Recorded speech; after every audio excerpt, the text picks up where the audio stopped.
스페인에서 부활절 방학을 맞아서 이스터 베케이션이라고 하는데요. 한국에 일시 귀국한 심규진 교수님 모셨습니다. 안녕하십니까? 안녕하세요. 반갑습니다. 그 이스터 베케이션은 며칠입니까? 한 2주 됩니까? 네, 한 2, 3주? 2, 3주. 네. 아, 그렇군요. 지금 들어온 지 며칠 되셨어요? 한 2, 3일.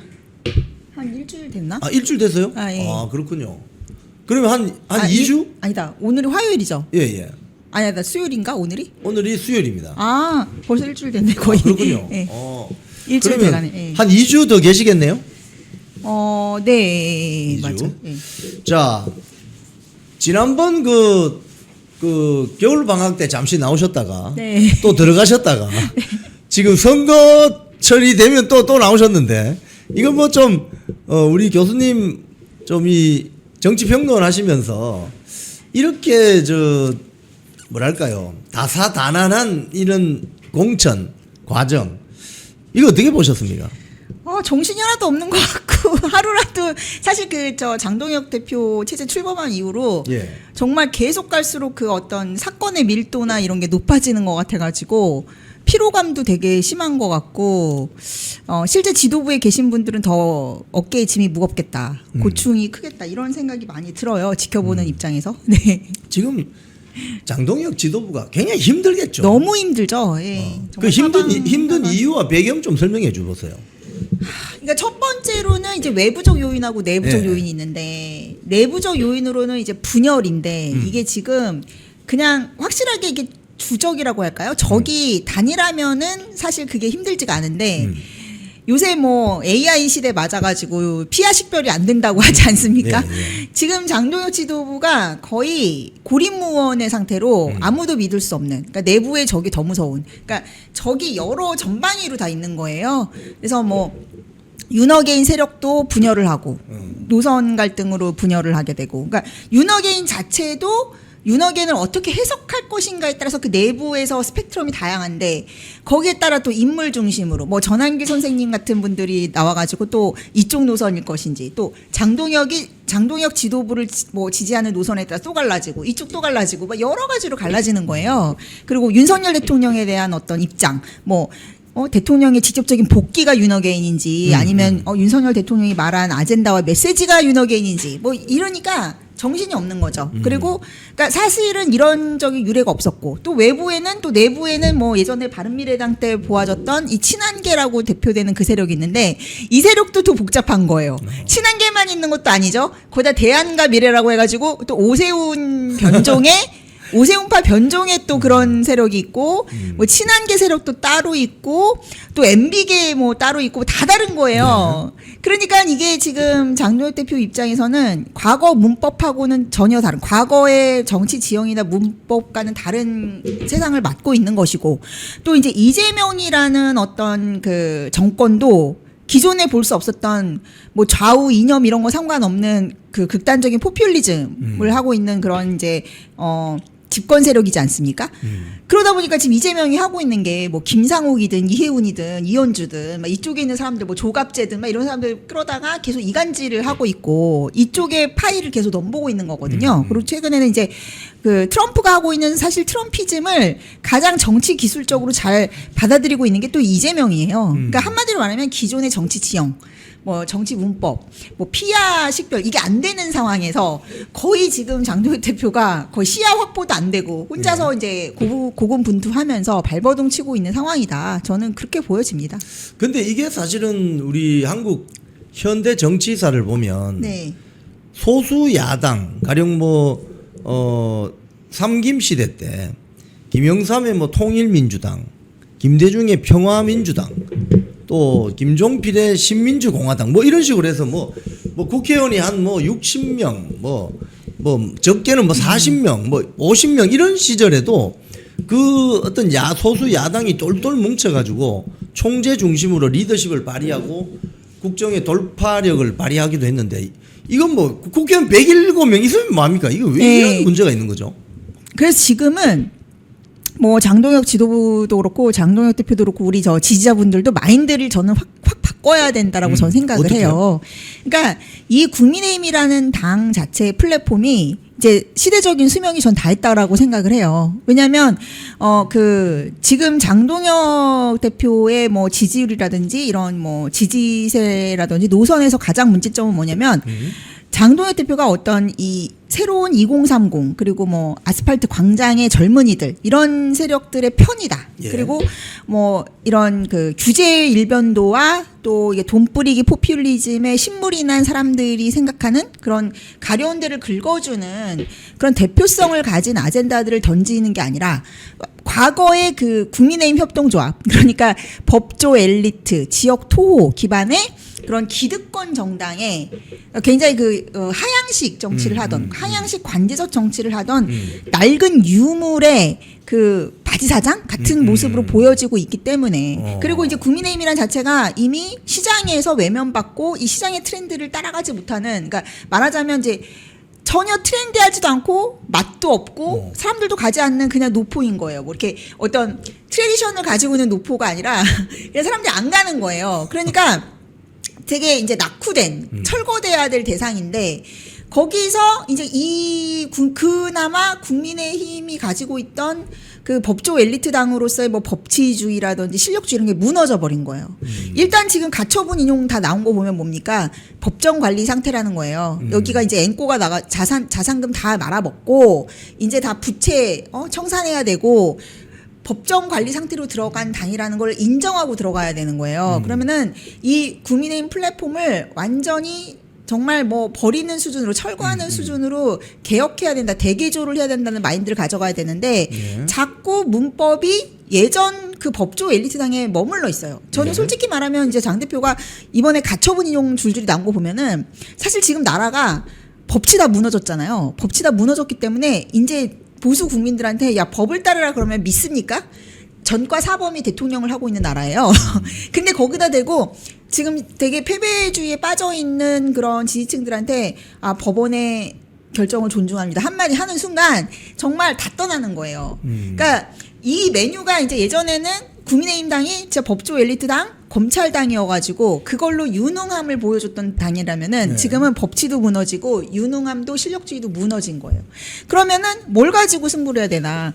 이제는 이거 노포 버리고 이제 신대륙으로 나가야 되는 거예요. 새로운 프랜차이즈 만들어야 되는 거예요. 성 밖으로 나가야 되죠. 성 밖으로 나가야 되는 거예요. 그러면은 제가 전부터 얘기했지만 포지티브한 아젠다를 던져야 된다. 왜 장동혁이어야 되지? 왜 국민의힘이어야 되지? 어떻게 바뀔 건지? 그걸 얘기해야 되는 거예요. 근데 계속 기존의 문법대로 얘기한다는 거죠.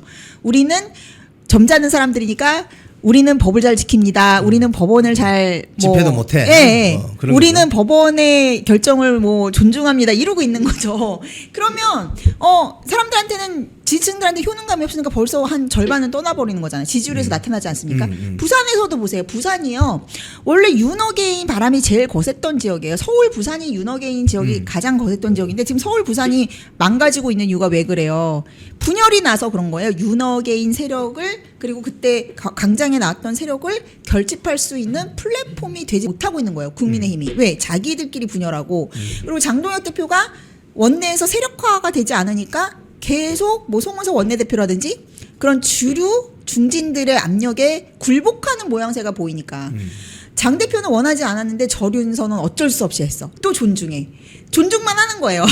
그러면 지지층 입장에서는 막 싸우고 싶고 분노하고 싶고 그러는데 존중하는 지도부는 별로 보고 싶지 않은 거예요.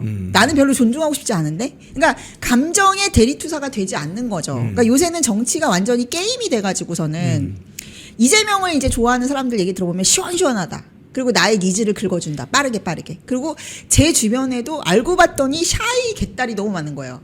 왜 그러냐면 이 사람들이 그래서 하는 얘기 들어보면은 나는 솔직히 말해서 이념이니 애국시민이 그런 거 다 관심 없는데 이재명이라는 아바타가 나한테 잘 맞아해요. 왜냐면은 나 대신에 이 사람이 뭐 예전 기존 문법을 다 해체하고 아 정치인이라면 되게 젠틀해야 되고 좋은 소리 해줘야 되고 모두를 아울러야 되는 게 아니라 내가 싫어하는 사람한테 막 이상한 소리 해주고, 혼내주고, 그리고 자기 망가져가면서도 내가 내 사람을 확실히 꽂아가지고 내 주머니에 뭔가를 이득을 주고, 그러니까 그런 것에 있어서 게임 아바타적인 효능감을 느끼는 거예요. 이재명 보세요. 무슨 뭐 재명이네 마을 들어가가지고 막 그런 되게 저급하다고 해야 되나? 정치인으로서는 제도권 문법이 아닌 그런 되게 그런 언어를 쓰면서 아랑곳하지 않잖아요. 뭐 레거시나 다른 데서 뭐라고 해도. 그러면 자기 지지층하고 소통하면서 다 표로 만들잖아요. 표퓰리즘. 그러니까 근데 지금 보세요. 국민의힘 보세요. 무슨 유튜브 하나 나오는 것도 벌벌 떨고 나 유튜브 나가서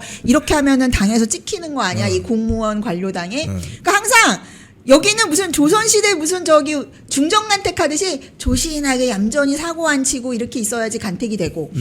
박민영 보세요. 박민영 대변인 제일 많이 싸우고 나가서 프레임을 치고 실제 일을 하는 사람은 계속 죽이려고 드는 게 이 당이잖아요. 그러니까 다들 의원님들도 보면은 다 조용히 얌전히 찍히면 죽는다 이러는 거예요.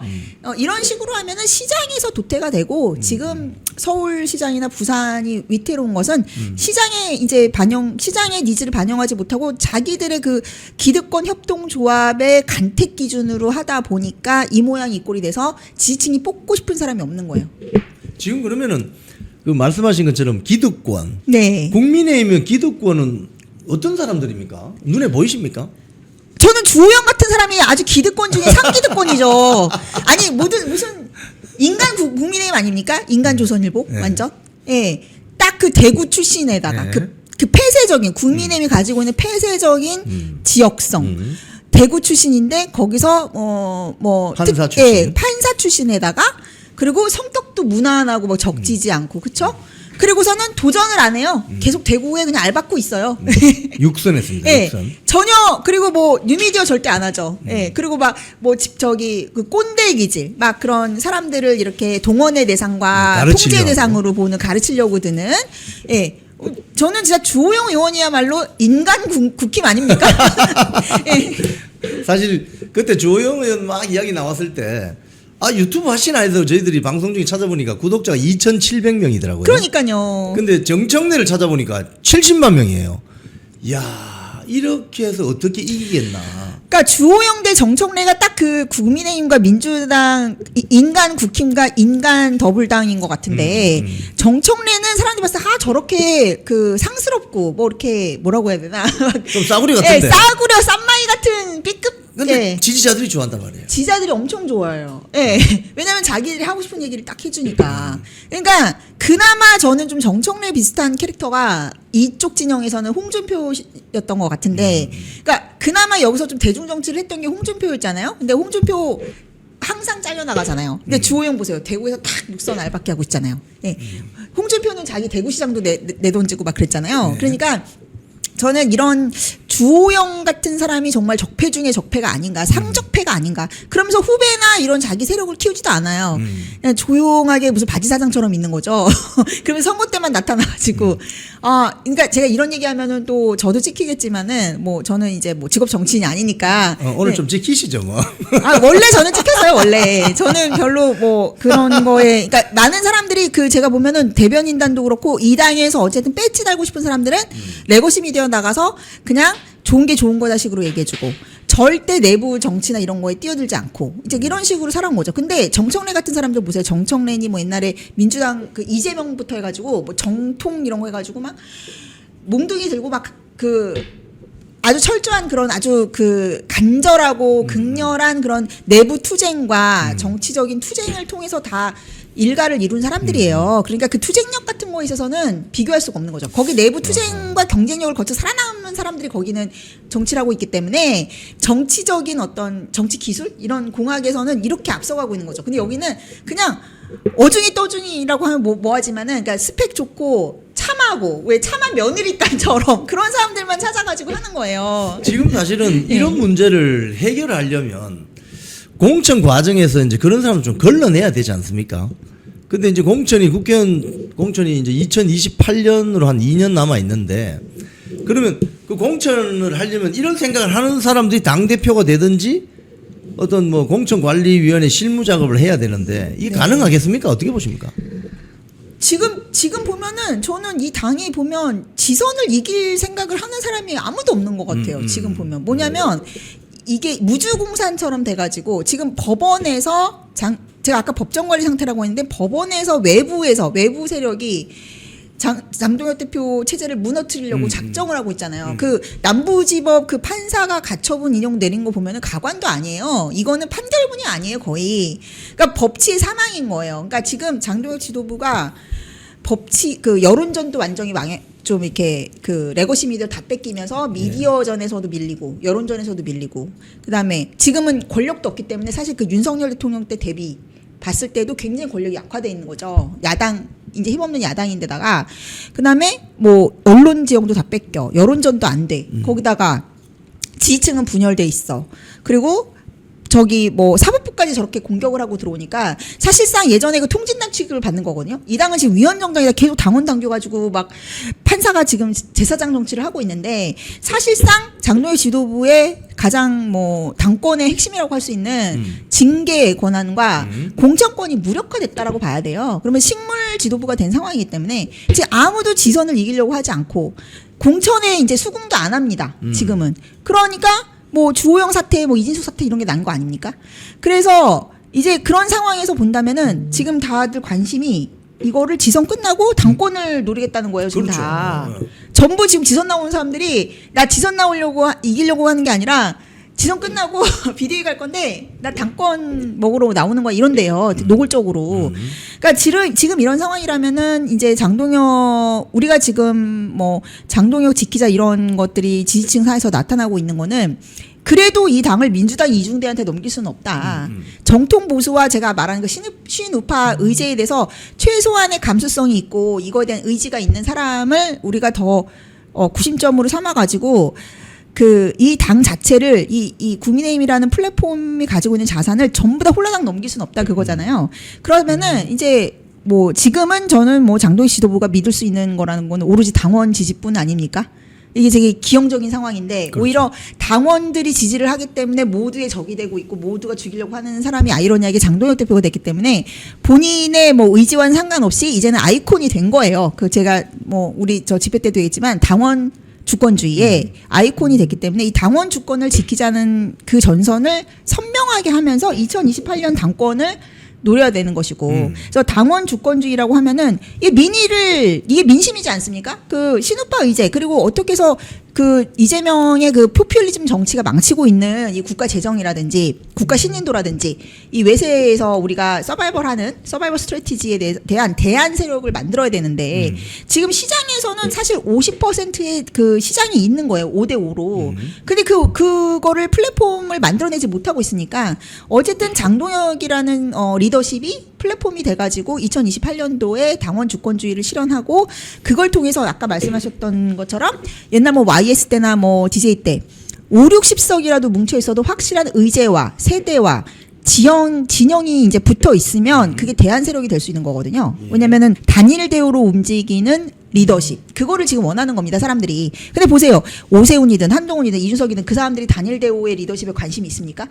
그냥 민주당 이중대를 하려고 하고 각자 도생하려고 하는 그런 사람들이지 리더십을 세울 수 있는 사람이 아니잖아요. 그러니까 지금은 시스템을 만들 수 있는 사람이 2028년도에 당권을 차지하게 되고 그 기반으로 해서 소수의 여당이다 하더라도 강력한 정치 결사를 만들 수 있는 포텐셜을 가질 수 있을 것이다. 그렇게 생각합니다. 해외 사례 보면은 어떻습니까? 이 지금 장동혁 지도부 같은 이런 공경에 처해 있는데 가령 뭐 영국 뭐 개혁당, 리폼 UK라든지 뭐 트럼프의 공화당이라든지 트럼프의 공화당은 기존에 우리가 알던 공화당하고 완전 다른 공화당이잖아요. 네. 그럼 이게 장동혁 지도부가 이 돌파할 수 있을까요? 이번 지방선거 끝나고 나면.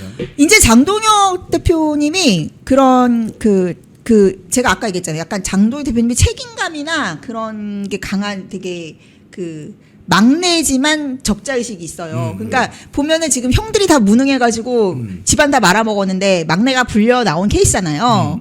친윤 중에서. 그런데 이제 약간 이 노포를 이제 살리려고 혼자 고군분투하면서 막 거기서 다 철거돼가고 있는 그 기둥불이 무너지는 거 막고 있었는데 지금은 이제 마인드를 좀 바꾸셔야 돼요. 이제 새로운 고객들을 유치해가지고 리모델링을 해야 된다. 리모델링. 네, 리모델링을 해야 되고 리모델링 할 수 있는 선수들을 구축해야 되는 거죠. 그래서 지금은 저는 완전히 트럼피즘을 좀 이렇게 차용했으면 좋겠어요. 장동혁 대표님이 이제 메시지도 굉장히 신중하게 내거든요. 지금 왜냐하면 너무 분열돼 있으니까 이쪽 저쪽에 최대한 이분이 이제 말을 되게 예쁘게 하시는데 뭐 법원의 뭐 판결도 존중한다. 그러니까 내가 잘하겠다 이런 식인 거예요. 그리고 이쪽 그 원내 뭐 그런 꼰대 중진들도 내가 잘 모시겠다. 우리 지지층들도 내가 뭐 최선을 다해서 하겠다. 이런 식으로 이쪽 저쪽에 이제 숙제하고 이쪽 저쪽에 매맞고 막 이러고 혼자서 버티고 있는데 이제 대표가 딱 그냥 자기 길을 중간에 내야 됩니다. 중간에 이제 딱 그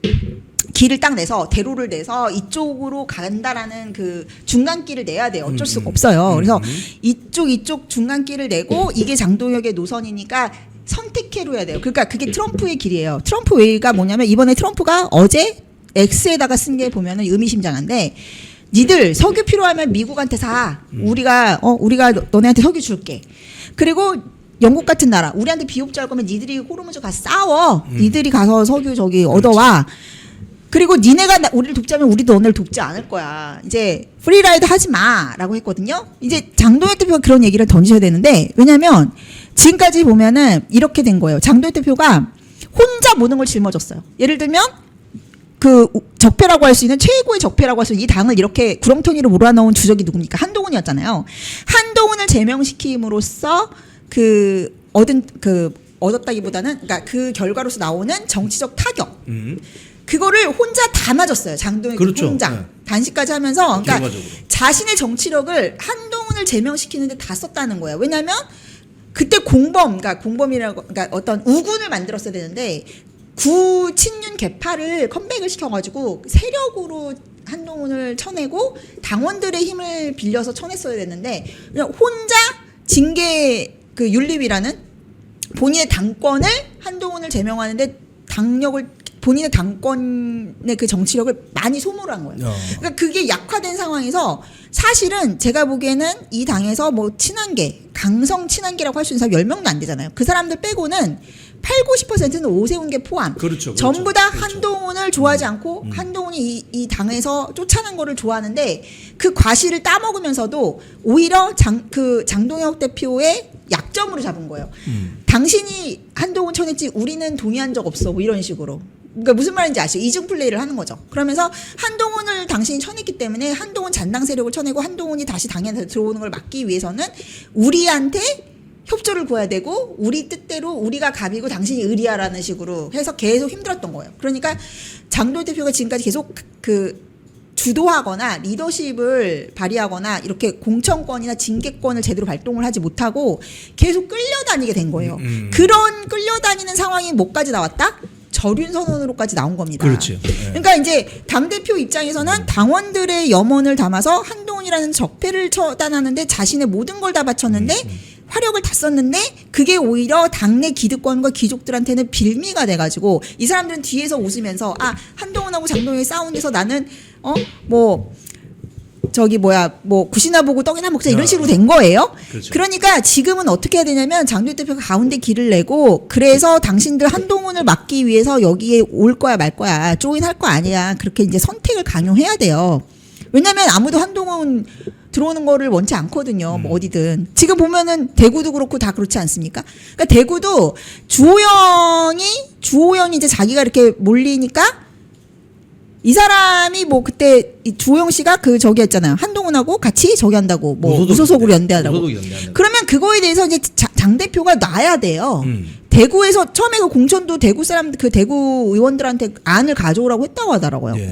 그래서 그걸로 저는 그거에 기반해서 나온 게 이진숙 주호영 컷오프라고 알고 있는데 또 나중에 시끄러워지면은 또 한동훈의 그 모든 것을 한동훈으로 인한 모든 정책 데미지를 장동혁 대표한테 이렇게 전가시키듯이 이번에도 주호영 이 사태를 장동혁 대표한테 결국 전가시키는 거예요. 그렇죠. 그러니까 장동혁 대표가 이제는 이렇게 숨어 있거나 아니면 이정현 같이 좀 이렇게 강성 발언을 하시는 분들 뒤에 숨지 말고 본인이 직접 던져야 돼요. 원내 다들 선배고 자기보다 연배도 높고 하겠지만은 내가 가는 스타일은 이겁니다. 나는 한동훈을 절대 받아줄 수 없다 생각합니다. 그러니까 그것은 털고 가야 돼. 더 이상 한동훈 그 문제가 다시 제 이슈화되고 그게 장동혁 대표의 어떤 아킬레스건이 되면 안 된다고 저는 생각해요. 그래서 한번 그게 전당원 투표도 계속 지금 한다고 하고선 안 했는데 그게 전당원 투표가 됐든 아니면 원내에서 뭐가 됐든 본인이 메시지를 던져서 당신들 한동훈 통 들어와가지고 또 당 말아먹는 거 보고 싶냐? 제가 알기로는